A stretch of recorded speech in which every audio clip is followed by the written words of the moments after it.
recording on a Sunday. We were supposed to record on Friday, but my brain was absolutely fried from so many meetings and spending so much time on Zoom. So we pushed it to Sunday. Dr. Eloise and I both work on Sundays, so it's kind of like a normal work day for us.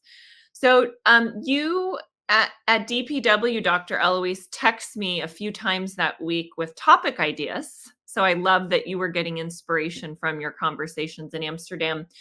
And this one in particular that we're going to talk about today, I feel like you and I are both very excited about. And I think we both have a couple pillar things that happened in our lives that we want to share. So I'll let you announce a topic for today.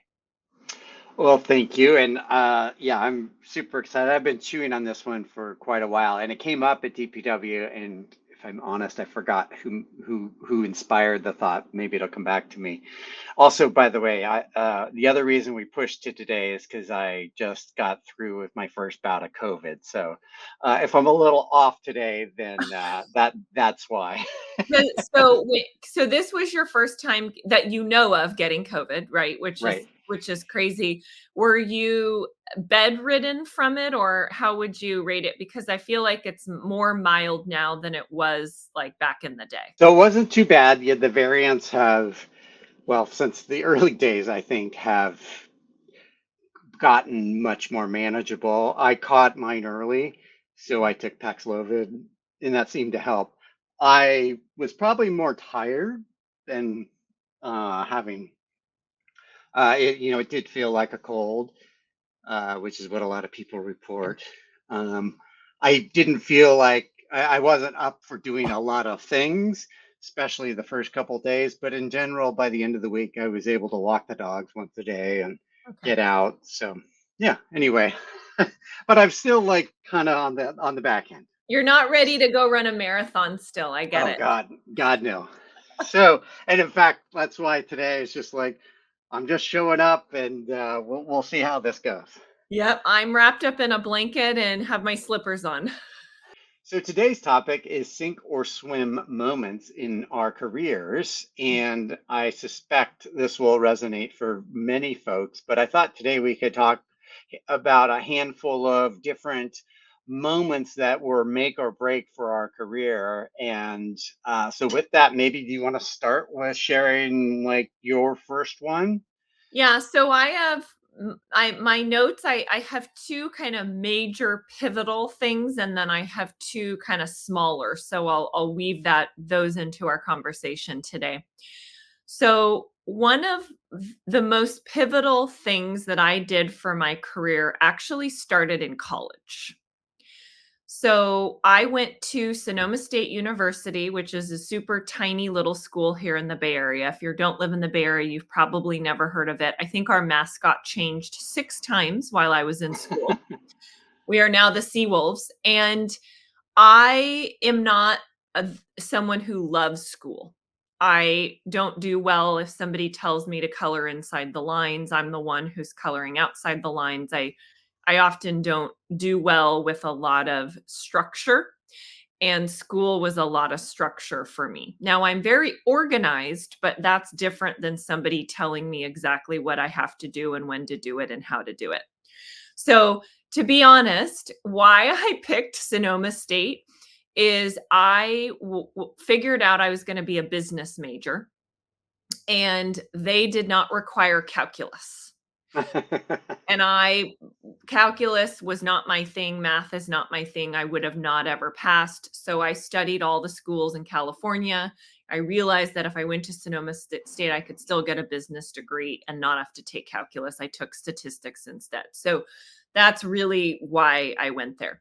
But one of the things I did, other than that, I didn't love school and I knew that I didn't want to go and get a master's or a PhD. I wanted to get in and out as quickly as I could is I started studying successful people. Hmm. So I spent a lot of time networking. I was president of many, many organizations and clubs. I really focused on building connections and learning how to interact and be around people. And I interacted with a lot of people in the community. And I started kind of looking at the people that I thought were what I would consider to be successful. And then I started studying and looking at what were the trends among the people that I considered to be in this level. And a couple things stood out to me. One was they had diversified income streams. None of them just had one way that they made money.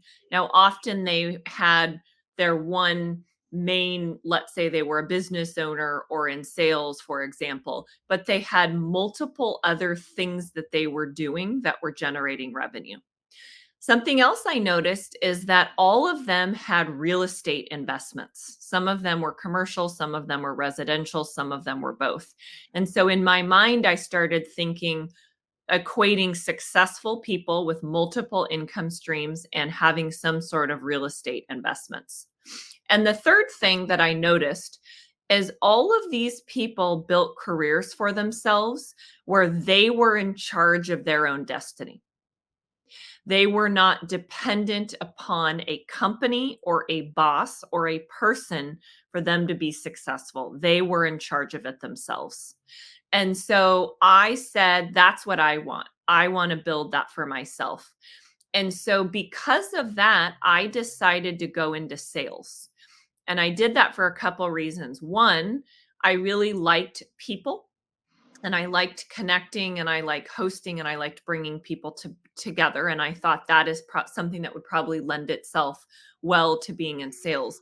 But the other thing is, I saw that I could make a lot of money going into sales without somebody having a cap or controlling, well, you can only make $30,000 a year. You can only make $40,000 a year. And then you have to go do these 20 things or get this extended degree or get this certification. And then you're going to make $5,000 more a year. And I just thought, that's not how I'm going to be successful if I'm pigeonholed and having to follow this certain checklist. So I consciously sought out a career in sales. And that's what I did for the first part of my career before I most recently pivoted into marketing. And that it has been just a hugely pivotal moment in my life and in my career because it allowed me to be such a high income earner in my 20s and 30s that I was able to set myself up where I am 41 years old and don't have to work. I work because I love to, but I don't have to. And it allows me to make certain choices because I'm financially stable and financially secure. That is so impressive, and the I'm like awestruck at how well thought out that was, how well planned. My my post college career is like the exact opposite, but I just love everything about that story Now, it because I'm not saying that I didn't have many sleepless nights and have lots of tears and that being in sales is easy. Absolutely not. But I was conscious enough and aware enough to set myself up in a way that I could be successful, knowing my limitations. You give me a research paper to write or forget it. Like academic stuff is not my jam. But all of us have skills or things that we like or that we're good at, and I think it's important that we figure out how to lean into that and incorporate that into what we do. okay, so like the question that like you had such a keen sense of self coming out of high school, and so I guess I'm wondering where that came from, but also you had access to all kinds of information, and I'm wondering if there's a generational difference because you probably graduated high school with access to the internet or the Yeah. ubiquitous internet, so you could probably study and research these folks. Whereas I think that was available to me when I graduated, but I was not nearly mature enough. So I'm just wondering if there's an access Yeah. to information element to your journey.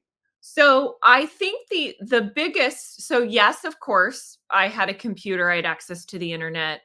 I know I didn't have a cell phone when I was Mm. in school. Cell phones were kind of became a thing when I was in college. So I was a high school. Most people, at least where I grew up, didn't have cell phones, but we did have internet and access to computers was kind of a part of our daily routine.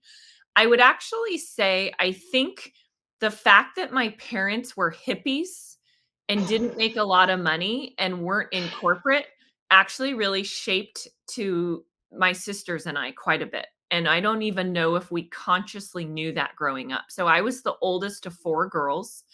I have incredibly brilliant sisters who have all um, were just incredible in school, incredible athletes, have major careers, have done extremely well in their lives. And I think we grew up not having a lot. Now, were we poor? No, but we were not going on lavish vacations. We were not eating out a lot. My parents were and still are hippies, and they focused on they loved reading and exercising and getting enough sleep, and my mom had her garden and made us home cooked meals 3 times a day. So I just grew up in this very different lifestyle than a lot of the people that I went to school that grew up in more corporate houses where their parents were gone a lot, they were traveling, their parents were making a ton of money. So we didn't have those things, and I think my sisters and I all subconsciously said, we want to make a lot of money because we want to have things that we didn't have when we were kids.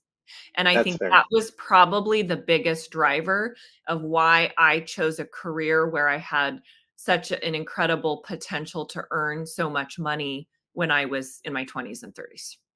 Yeah, that's fascinating. Although I have to say, I think I love your mom, and I want to meet your mom. She sounds awesome. She sounds like my ideal, like, because I've got part hippie in me. I know it, even though I didn't grow up as with the hippie parents. But And uh, they're uh, and my parents are 70 and probably 2 of the healthiest people you'll ever meet. They have low stress, they have lots of friends, they exercise every day, they eat super healthy, and they don't care that they don't own a $5 million home and have $10 million in the bank. Like, that's not even on their radar. That's not something they think about. yeah, that's awesome. I love that. All right, so by comparison, I'll give you a short version or short story of my one of my moments, or short one of the shorter moments of mine. And so I had the complete opposite. I was aimless in high school. I didn't know what I wanted. So I went to junior college for 2 years. And when I got to junior college, I was studying theater and I went all in on theater. I loved it. Absolutely. At first, I thought I was going to act. That turned out to be I was not very good at it, although I have come back to acting later in life. But so I did production management, stage management, and all the backstage stuff. And yeah, so and there was lots of opportunity to really Mhm. take a lot of responsibility at a young age. I graduated high school when I was 17. I was in that sort of cutoff in So you were a young oh, you were a young totally, senior. yeah, totally young. And so I spent 2 years at community college just doing all in on theater. And then I transferred to UC Irvine. And then I continue with theater. And so I got through in 4 years, a total of 4 years, which these days seems like ridiculous. But and what my parents paid for college because it was in-state tuition was like $500 a quarter or something like, or maybe it was, yeah, I don't know, it was something ridiculous. Like that's how far back. But I graduated in 4 years and was out and looking for theater jobs. And I was 21, so I was super young to be out in the workforce. And I got my first job in theater. So I actually interviewed for a job at Disney because Irvine put a lot of, or UCI put a lot of. Uh, So when you say Disney, you mean like the actual Disneyland infrastructure? Correct. So, and that was before California Adventure, and so at the time, UC Irvine had a really, and probably still does, a fantastic performing arts department. So everything from acting to dance to backstage stuff. And so it would feed a lot of the low, so certainly uh, some folks would go to LA, some folks would go and get into film, others would go to Disneyland and get into the Disney. And so I was really I had lots of friends that worked at Disneyland and sort of in the production. And at the time, they like when I was in college, Fantasmic was at the big sort of thing, Oh, was a boom. is that with all the like lights? Yeah, the lights and the water, and it was a huge show and very technically, like, I remember seeing a back behind the scenes thing. Like they had that was before microcomputers really were, and servers. So you Mhm. had just entire walls full of computers to run this whole show. And the person I had worked with was a stage manager for that. And so, like, it was a really a draw to go work for So you went Disney. to Disneyland every day to work? Well, I didn't get the job. Oh, you I was preparing for Oh, that. okay, okay. But I was also really intrigued by I was also doing stage management of dance, and I was applying to jobs all over the place. And then also at the time there was the big thing was computerized lights. So it used to be you would put a light up and you would focus it and put a color in it and it would be like there. And so if you wanted different colors on the stage or different effects, you literally had to put a light in every, And now it's wherever. like a click of a mouse. Exactly. So right at that moment, you started to get what were called computerized light, or what were they called? Moving lights, or computerized lights. And so you would put a light that could change all kinds of colors. It could change movement, and programming that tied into my sort of early sort of fascination with computers. So there was two companies that did this, and I was applying, trying to get to them, and I got this job at one of the companies right out of college, and it was called Morpheus, and it was in San Jose. And what they did at Morpheus is they manufactured the lights in house, and so there was a whole team in a huge Like a warehouse, manufacturing like floor. manufacturing Oh, floor, and there was it was all hand put together because these and there were people that were soldering chips onto circuit boards and everything else. There was a whole repair team, and then there was another team that would take all the so big concerts at the time would hire this company to augment the traditional stage lighting. And so some of the clients were Bruce Springsteen, Steely Dan, and so folks in the sort of uh, the deployment or they would go out with these tours and set up these moving lights on so the this on was the like kinda cutting edge back in the day. totally cutting edge. And I remember even like they were testing the ability to connect a drum to the light. So as you would hit the drum, it would change the light. Like this is really sophisticated stuff. Now it's like this is how it all is. But back in 1993, this was serious stuff, or like cutting edge stuff. So so essentially I was in this roadie program so that I would get trained up on all this stuff and then go out on the road. And all I wanted to do coming out of college was tour because I hadn't really been outside of California hardly at all in my life. So and so it was interesting because the other folks in this cohort had been working on concerts and they had been local technicians in the union in the various places. And I didn't understand, like, and this would be a theme that comes up. I didn't understand what was going on. I just knew cool lights. I understood how they worked. I worked hard, and I was there not even a month, and then somebody on the Madonna was had a big tour, and we had sent out a big package to go on the Madonna tour, and they were still prepping down in LA before it hadn't gone out on tour yet, and they were prepping, and somebody fell and hurt themselves. So the next person in seniority to go would have been me.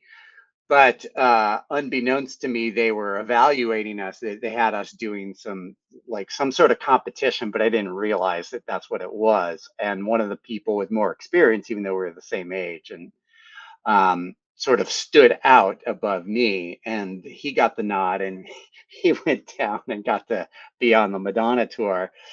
And I would say it was a sink or swim moment in terms of, like, I sunk. I didn't understand at the time what had happened. And as it turns out, that was okay, because within a couple weeks I had gotten a call from Oakland Ballet, who was looking for a stage manager. And because I was up in San Jose, I was able to interview, and next thing you know, I got that job. And that will lead to my next big moment, my big sink or swim moment. But it was interesting because not all of these moments are swims. I totally sank I would because, argue you learn more from the sinks. yes, exactly. So anyway, that's my first one. So you were almost a Madonna groupie. Or roadie, really. And like that I could have gone on to work for Steely Dan, or Bruce Springsteen, like, and Which and you yeah. probably wouldn't have wound up at Kearney, and I mean, all of No, this, your life would it, be so different because of this. so different. And it's so weird to think about, like, the paths not taken. But on the other hand, like, working in that was a gigantic warehouse, and gave me appreciation for logistics and loading trucks. And Yeah. loading trucks is something we do a And a lot manufacturing production line. I in the mean, you had manufacturing. that at a And very young age, being able to see that in motion. exactly. And then seeing people, like, yeah, it was so eye-opening. But it's only taken me, I mean, it's taken me till recent years to sort of come back to that and appreciate that moment. Mhm. So I will call this a sink and swim moment in my career. My next one I'm gonna say is a combo. So I became obsessed with making money. I was the top salesperson at my company. When I was in sales, I always became the top salesperson at every company I was at before I pivoted into marketing. And when you're making two to $300,000 a year back in the day when I was in my early 20s, that's a lot of money. Hmm. And you become kind of it became very obsessive to me, to the point where I literally would not go on vacation. I wouldn't go out. I was like obsessed with making as much as I could and saving everything I made. And then I started buying real estate. So I started building my own real estate business on the side, where I would buy residential properties. I would move into one, I would rent out every room. So I had roommates that were paying for all my bills and my living expenses. Then everything I made, I would save, and I continuously would buy properties. And when I was 26 years old, I was at a company called Golden Pacific Systems, which was acquired by uh, the sourcing group. And this was when I was selling enterprise marketing procurement software. And I started having excruciating pain in my stomach, and to the point where it felt like, almost like I someone was stabbing me with a knife. Ugh. And I thought it had to do with my menstrual cycle, because once a month I would notice it started to get worse and worse. And I just kind of tracked it up to being a woman, and this is what happens. Well, it got so bad one afternoon in the office that I just lost it. I started crying. I was in like excruciating pain. My boss comes in, and I went to a place in Santa Rosa to get an ultrasound because I knew something wasn't right. And I knew it wasn't good when they said they're going to do another ultrasound.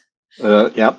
And I had emergency surgery that weekend. I had a cyst on my ovary that had Oh, exploded to the size of a watermelon.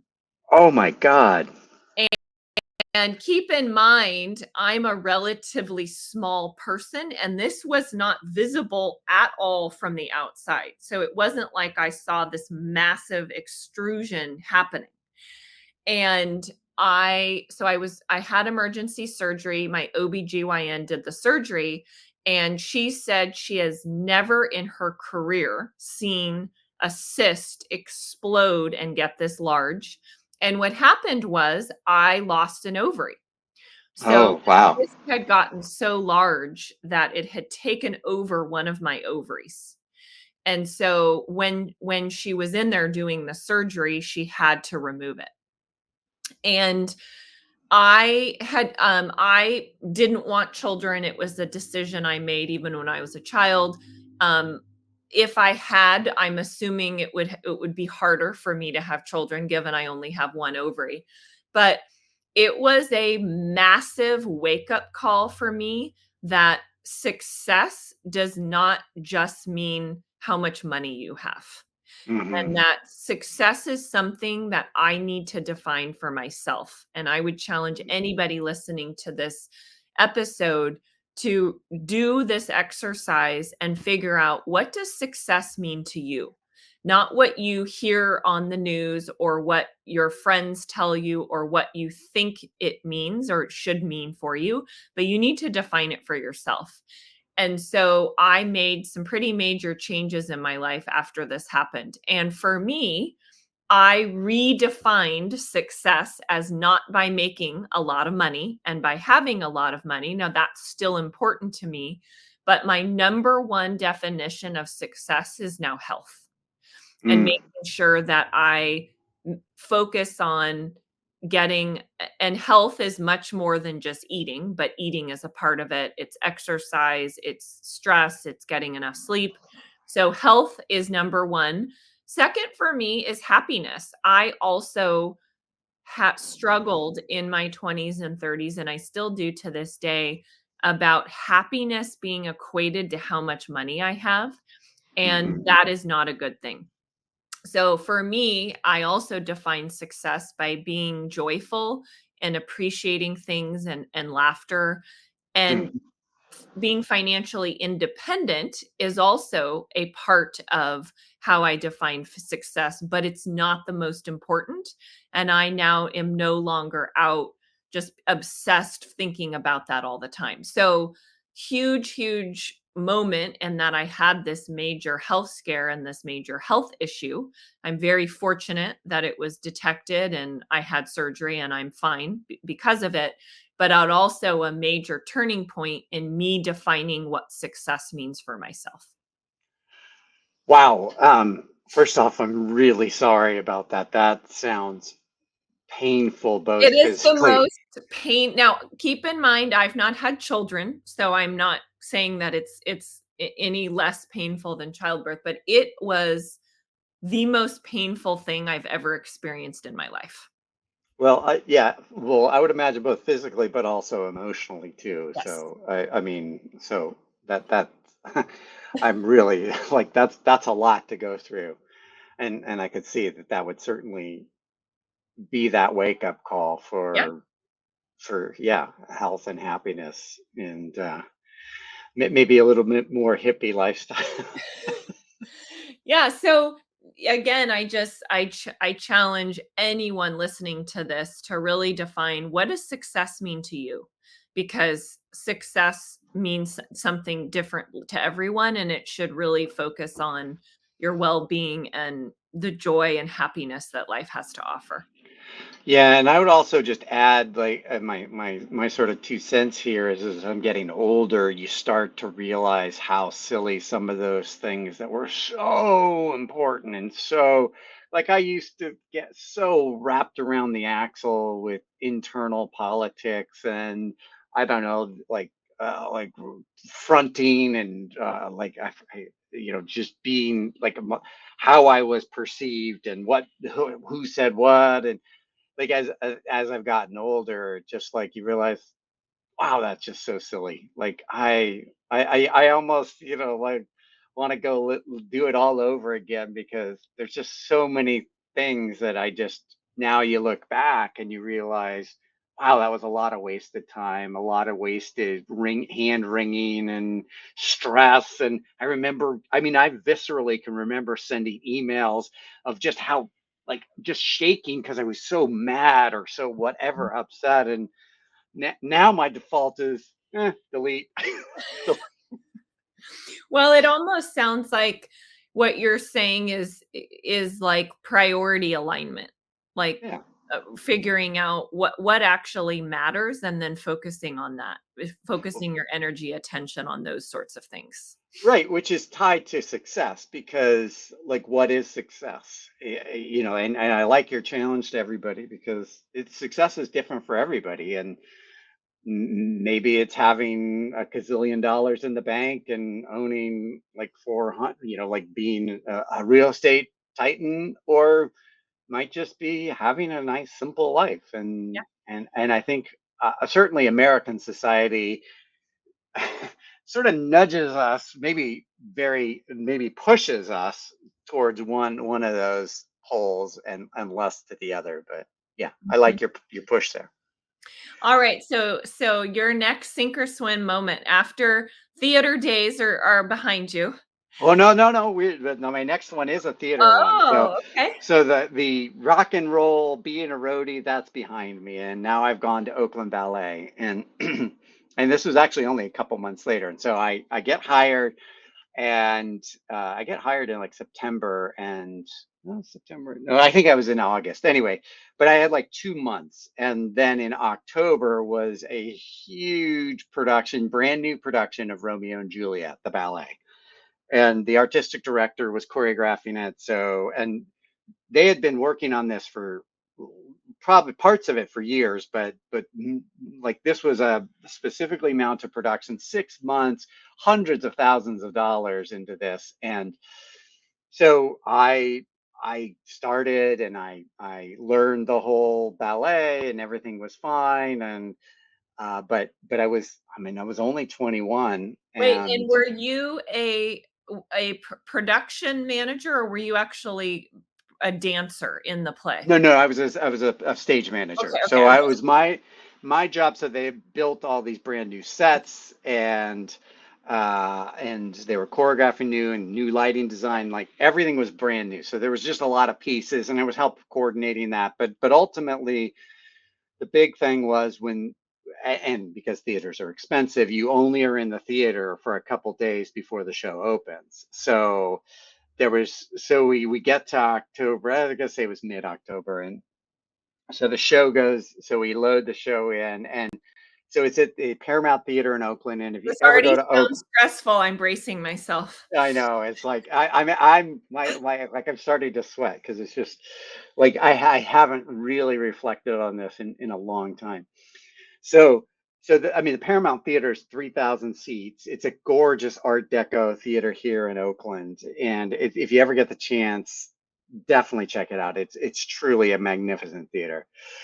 And it's a union house, so like there were like 20 some odd union stagehands putting the show in, putting it together, running the show.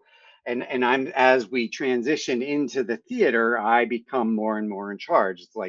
Mhm. I'm as a stage manager, I'm ensuring that the dancers are where they need to be, the crew is where they need to be, the scheduling is where it needs to be, and all the sets. And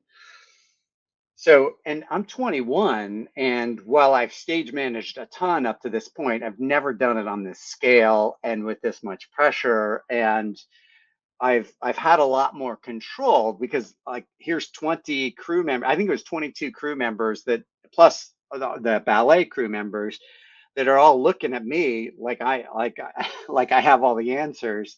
And and like, these are people I don't know or hardly know. And And some you're people, probably half their age.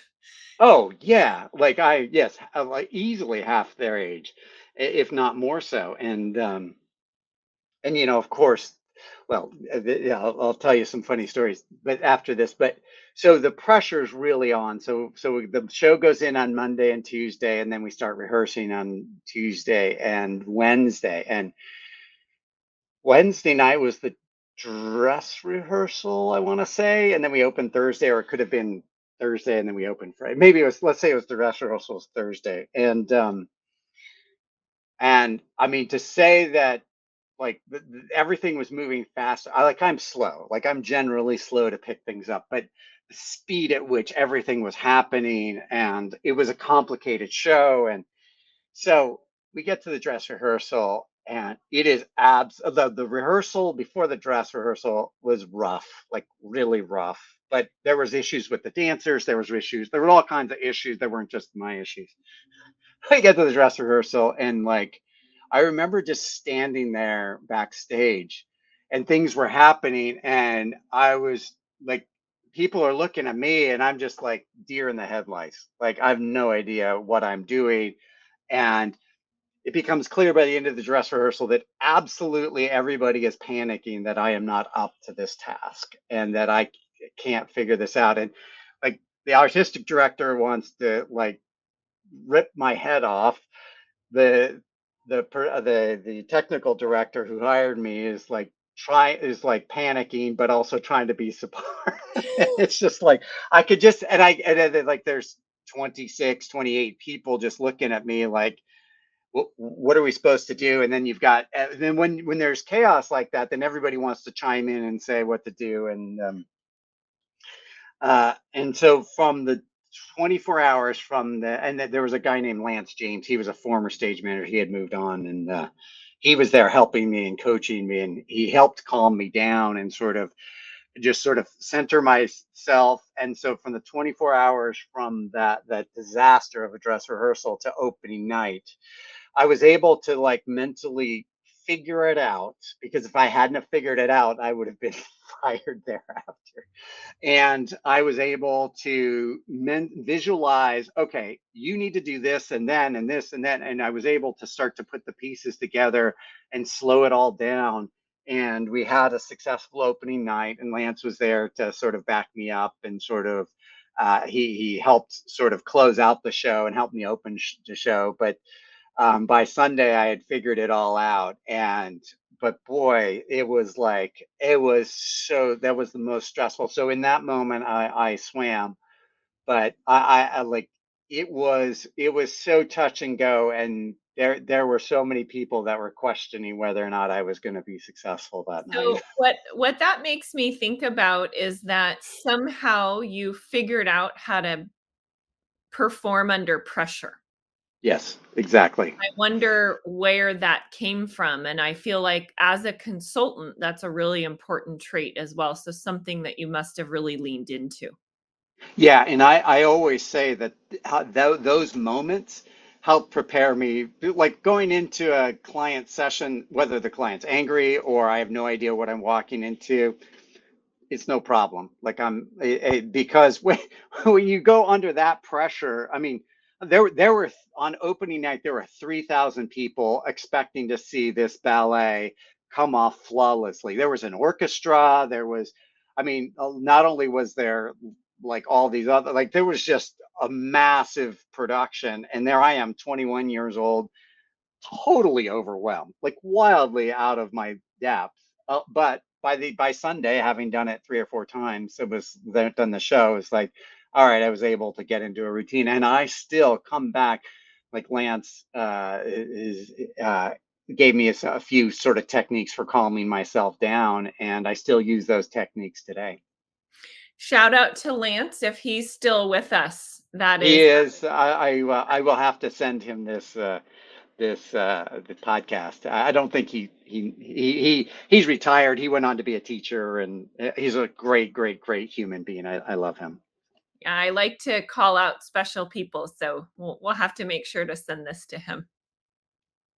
Awesome. So you let's go back to you and your next sink or swim Yeah, moment. so my this is probably if I had to pick the most important sink or swim moment, the most important thing that I've learned in my career. This would probably be it.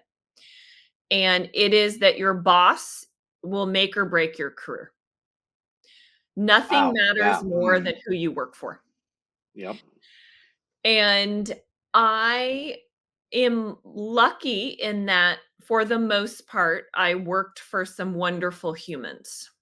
Now, I will say they were not always the best mentors, and I didn't always get the best coaching, but they were really good people. When you have a bad boss, as I have had in my career, you realize how important it is to work for a good person. And I would say if you have a bad boss, get out. Do not sit around and hope that it's going to get better or that things are going to change. Amen. Like I want to just second that, like 100%. Like, do not fool around with bad bosses because they will screw you, and maybe not directly, whether it's directly, indirectly, they will hurt your career more than you can realize. So I would say a sync moment for me is when I made a decision to stay working for a boss because of money. Hmm. And I should not have done that. And I look back on that in my career as something that was just a huge mistake that I made. And I had the opportunity to leave and go work for somebody else at a different company. I would not have made what I was making, but I have learned from that experience that I would much rather work for a good or great boss and somebody who's a mentor and an advocate and who has my back and that I'm going to learn from and be able to develop my skill set versus working for someone who I only am working for because I'm making more money. So that was, I would call that probably one of the biggest sink moments in my career. And if I could teach anyone, someone who's coming to me for advice, it would be do whatever you can to work for a good person. Your boss makes your experience at a company, not the company itself. So true. So true. And ideally, you want that mentorship. By the way, I think we need to have a episode about bad bosses.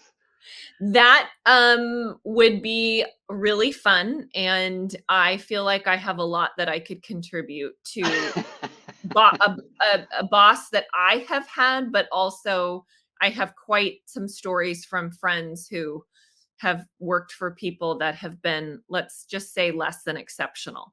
So, to tie into that sync moment in my career, I will say I now prioritize more than anything else the person that I work for.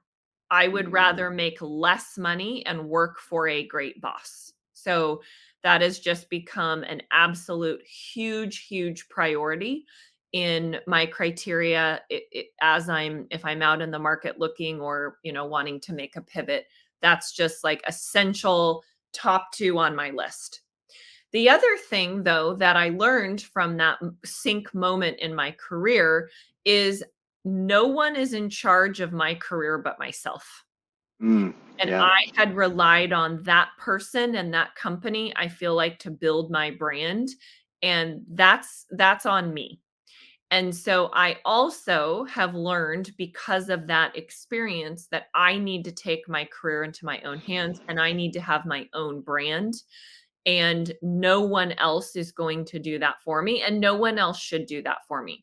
So as you are figuring out what you want to be known for, what industries you want to have a presence in, you really need to map out what is your brand, your personal brand, and what is your strategy, and how are you going to make yourself known and build your own network without relying on other people. Yeah, I that is a lesson I learned the hard way. And it's hard. I noticed like when I was younger in my career, I didn't want to talk about my accomplishments. And then I was found myself in an industry or a profession, not just Carney, but just a profession that's really good about talking people full of people that are really good about talking about their accomplishments and then relying on the other people for my career. And yeah, I love that, taking responsibility. And I would say to your point, not even it's difficult to talk about yourself or brag about your accomplishments. I didn't even know what to write or talk about. Yeah. Like, I'm sitting looking at a blank screen and it's like, okay, well, what do I actually know? What am I good at? What value do I have? What am I going to say or write about that people are actually going to care about? So it's almost like this whole writer block of not even knowing what to say. Okay, now just to kind of go take that. So in consulting, we are asked to write our own evaluations. I know it's different for every company, but what we know, what this has been sort of a thing that we've been tracking at the firm is there's a gender disparity because the men will write like some of these things are like I changed the light bulb.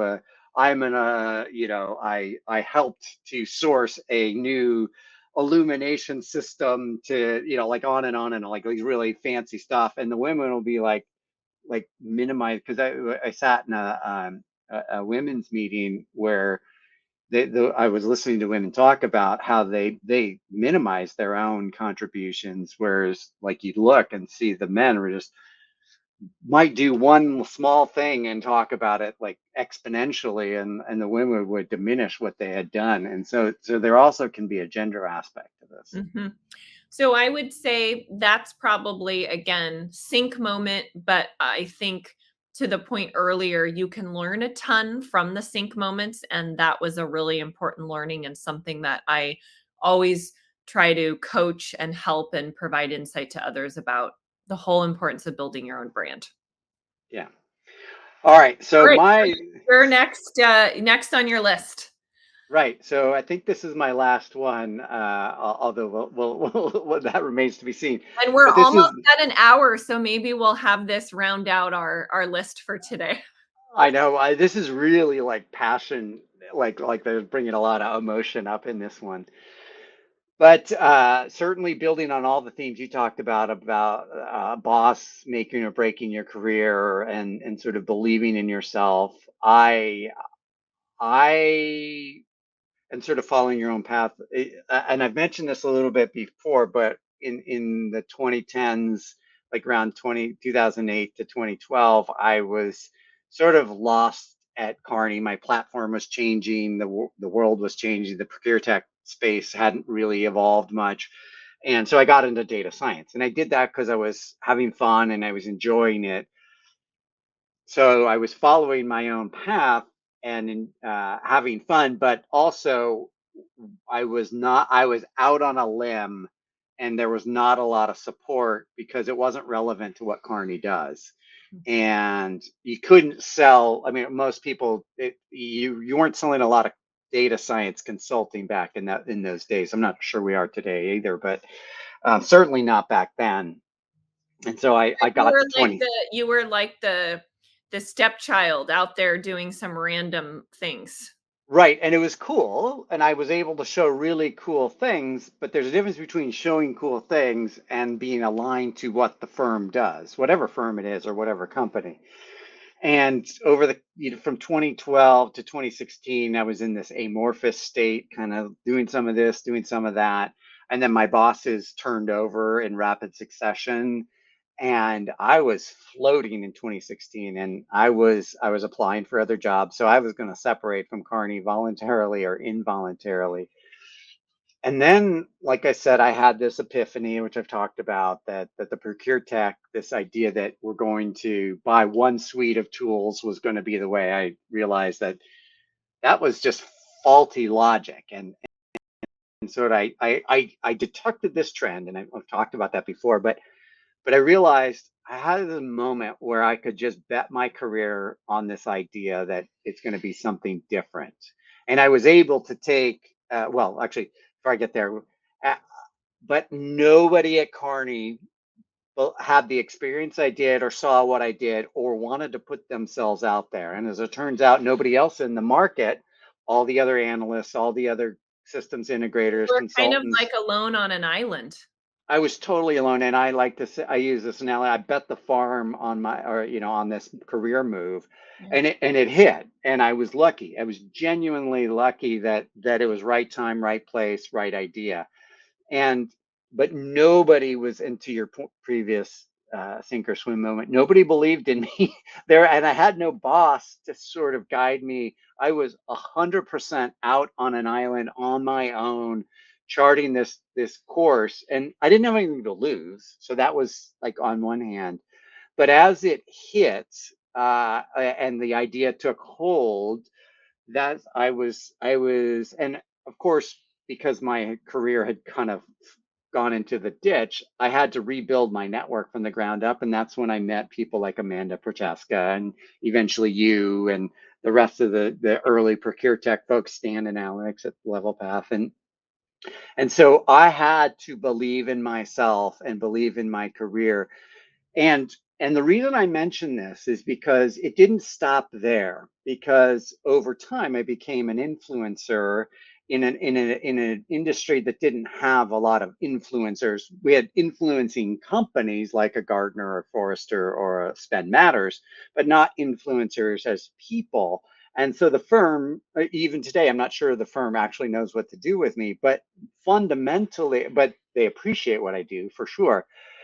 But the idea that you would have not only an influencer out there putting out these ideas and developing a following, but then writing books and doing podcasts, like I am still charting on a new territory for the firm. And so that was definitely I sank doing data science, but I swam in evolving what came from that. And I would just add one little plug is, and you appreciate this as a marketing person, eventually as I started to get purchase on the being in the Procure Tech as an influencer, I was able to draw back and say, and oh, by the way, I did data science in procurement supply chain, which is true.